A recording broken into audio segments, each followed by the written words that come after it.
Dumdum metro স্টেশনের ঠিক পাশেই এই যে রাস্তা, সেখানে একটা ছোট্ট ফুড স্টল যেখানে পাওয়া যায় ডিম টোস্ট, ঘুগনি, চিকেন স্টিউ এবং এখানকার ফেমাস খিচুড়ি। সো বাইরে পড়ছিল টিপ টিপ বৃষ্টি, তো ভাবলাম এই খিচুড়িটাই খাওয়া উচিত আজকে। হাফ প্লেট খিচুড়ি, সঙ্গে 2 পিস আলুর দম এবং পাঁপড় ভাজা দিয়ে দাম 30 টাকা, আর ফুল নিলে 50 টাকা। টেস্ট একেবারে বাড়ির মতো বেসিক, এবং বেশ কিছু লোকজন কিন্তু এখানে খাওয়া দাওয়াও করছিল।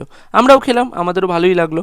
পাঁপড়টা শেষ হয়ে গিয়েছিল, তাই দাদা আবার নিয়ে এসে সঙ্গে সঙ্গে ভেজে আমাদেরকে দিলেন। দোকানের টাইমিং জিজ্ঞেস করায় দাদা অনেস্টলি বললেন যে দেখো, আমার কোনো ঠিক নেই, আমি একদিন বসি তো 3 দিন বসি না, তবে বসলে দুপুর 1টায় বসি, সন্ধ্যে 8টা অবধি মোটামুটি থাকি। মেট্রোর যে টিকিট কাউন্টারটা আছে দমদমে, তার ঠিক বাইরে তাকালেই এই দোকানটা বা এই ছোট্ট স্টলটা তোমরা দেখতে পেয়ে যাবে। এছাড়াও এই রাস্তায় তোমরাও হয়তো খেয়াল করেছো, ছোট ছোট কিছু মিষ্টির দোকান আছে, যার মধ্যে এই রিমঝিম সুইটসে দাঁড়ালাম একটু মিষ্টি খেতে। নিলাম একটা 10 টাকা দামের সর ভাজা আর 25 টাকা দামের এই বাটার রোল। দুটো মিষ্টি খেতে বেশ ভালো ছিল। সো এই মিষ্টি খেয়ে বৃষ্টি ভিজে আমরা চললাম পরের কন্টেন্টের খোঁজে। তোমরা তাহলে বলো যে এই রাস্তায় তোমরা খাওয়া দাওয়া করেছো কিনা। আজকের মতো তাহলে পালাই, টাটা।